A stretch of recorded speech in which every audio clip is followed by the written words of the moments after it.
Océan Groove Fashion Day qui aura lieu le 26 octobre à Douala, à Link Cave, c'est du côté de Bonapriso. C'est exactement ça. Voilà, parlez-nous de cet événement-là, le concept c'est quoi? Ouais, cet événement c'est un peu l'aboutissement. L'agence a ouvert il y a 1 an au Cameroun. Vous avez une agence au Cameroun, voilà, une agence de mannequins qui forme des mannequins à Douala et Yaoundé. Voilà, à Douala c'est le formateur est Mickey, à Yaoundé c'est Silas Enland qui est ici. Et c'est l'aboutissement de toute cette année de formation où les mannequins sont devenus des réels professionnels. Ils vont défiler dans des robes de créateurs, voilà, qui vont venir d'Europe, d'Afrique, des États-Unis. Donc il va y avoir vraiment des choses très très variées. C'est un mélange multiculturel qu'on va présenter à un public voilà, d'avertis à la mode. Alors par curiosité quand même, j'ai parcouru un peu votre itinéraire. Bac+5 dans les domaines de la vidéo, la réalisation. Oui. Vous avez commencé comme assistant réalisateur. Oui.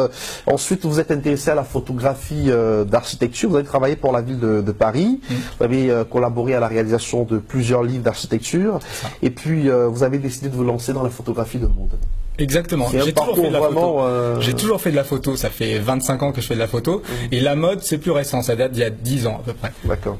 Et justement, fort de cette expérience-là, vous mettez sur pied une agence de mannequins. C'était quoi l'idée en fait? Paris. À Paris. À Paris. En fait, j'étais photographe. Il n'y avait pas suffisamment de visibilité et... pour les mannequins africains à Paris? Oui, sincèrement, et c'est toujours le cas, et je me bats quotidiennement pour ça, pour que vraiment les mannequins africains aient une visibilité en France, pas uniquement dans la diaspora, mais au-delà de tout ça. C'est très important. On commence à y arriver petit à petit à force de communiquer et encore communiquer. Et vous êtes très présent sur des événements de mode en France, oui. Des événements afro. Voilà, et je suis complètement intégré voilà, dans les événements afro. Tous les créateurs parisiens, français, etc. qui sont africains me connaissent et c'est toujours un plaisir de travailler avec eux parce qu'il y a quelque chose de différent par rapport à ce qu'on peut rencontrer avec les Français.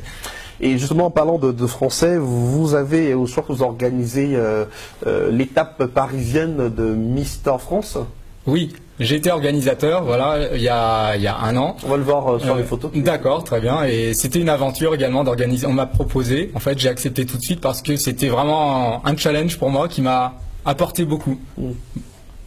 Et votre passion aussi pour la chanson?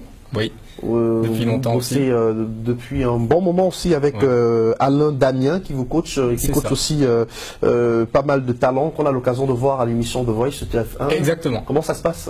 Alors, ça fait longtemps que je suis auteur, compositeur, interprète. Disons que Alain Damien me permet de me présenter sur le réseau professionnel. Donc là, je suis en train de préparer un album. J'ai un premier titre qui vient de sortir qui s'appelle Firebird. Et par la suite, il y a un album en préparation qu'on va promouvoir en début d'année prochaine. Et là, vous faites le mélange électro, deep house. Et on va annoncer que le clip sera tourné ici au Cameroun. Ouais, le 29 octobre à Douala. Voilà, il y a une 60aine de figurants. Ceux qui veulent nous rejoindre peuvent nous rejoindre également, car il faut beaucoup de figurants. Donc venez nombreux. Et voilà, le lendemain, j'organise un shooting géant, shooting photo géant à tous ceux qui viennent participer à ce clip, qui va être une belle aventure. Et quelle est la place de shooting dans la carrière de mannequin? Il faut avoir son book absolument. C'est indispensable. Et ça, je me bats tous les jours à expliquer qu'il faut un book parce que c'est comme une carte de visite, un book. S'il n'y a pas de book, personne ne peut voir comment pose le mannequin, dans quelle situation il est capable d'évoluer, etc. Donc un book, c'est la base. Il y a marché pour les podiums, il y a le book pour tout ce qui est publicité, etc. et donner un premier avis à quelqu'un qui est intéressé. Restez avec nous, Yannick Bernardo, vous serez très très intéressé par le profil de notre